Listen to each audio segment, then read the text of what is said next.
Happening now, Massachusetts Senator Elizabeth Warren barnstorming the state of Iowa after announcing an exploratory bid for president this week. An Iowa voter confronted Warren just a short time ago over her controversial decision to use a DNA test to prove her claims that she has Native American ancestry. Well, here's Warren's response. I am not a person of color. I am not a citizen of a tribe. When I first ran for public office, the first time was in 2012, and the Republicans honed in on this part of my history and thought they could make a lot of hay out of it. A lot of racial slurs and a lot of ugly stuff that went on. And so my decision was, I'm just going to put it all out there. Joining us now, Jennifer Granholm, former Democratic governor of Michigan, and Simone Sanders, former national press secretary for Senator Bernie Sanders' 2016 White House bid. Simone, what is your take there on Warren having to point out, quote, I am not a person of color? I think that's exactly what she should be doing. Full disclosure, I spoke to Senator Warren about this a number of times because, I am someone that was vocal when she put out the DNA test. I think I tweeted, and then I had an opportunity to speak with her about it. And I said when I tweeted that it's unfortunate that she felt she had to do this because this is something that Republicans, Donald Trump included, just continue to bring up.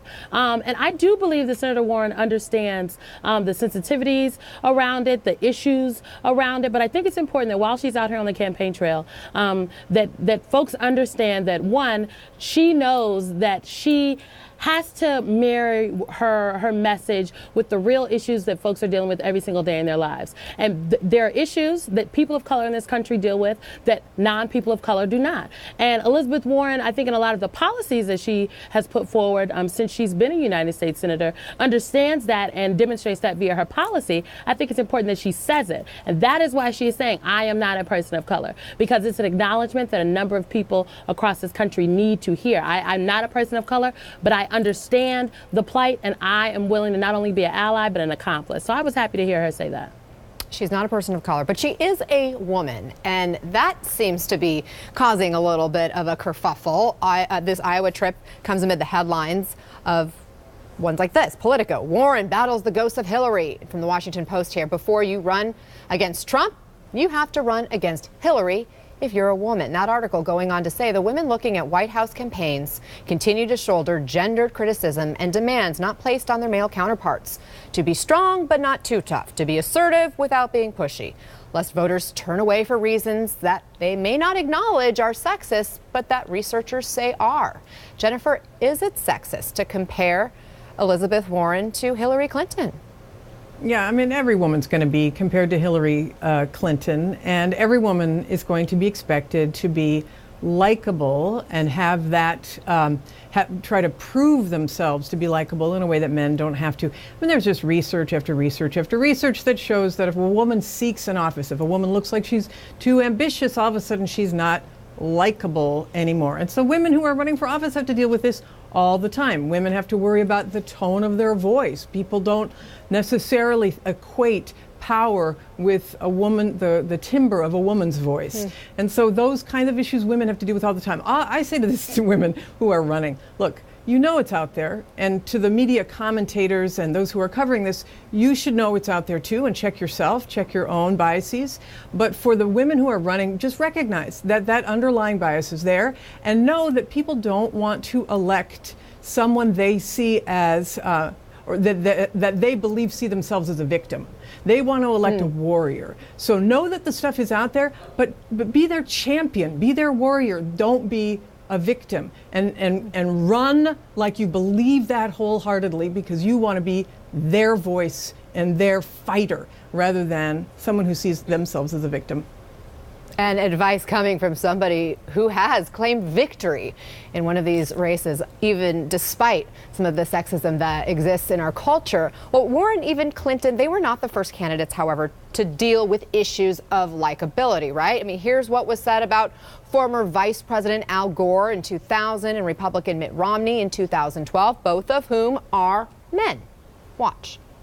The vice president really faces the challenge of communicating to people of the United States that he's a likable, affable, effective personality. I think what we want to see is whether or not Al Gore can take that coat hanger out of his jacket, hang loose, appear very warm and credible, and be more likable than George W. Romney, he just can't be so stiff. He has to be more likable. He's got to be more likable, connect with people. He needs to also smile, be likable. He's got a likability gap.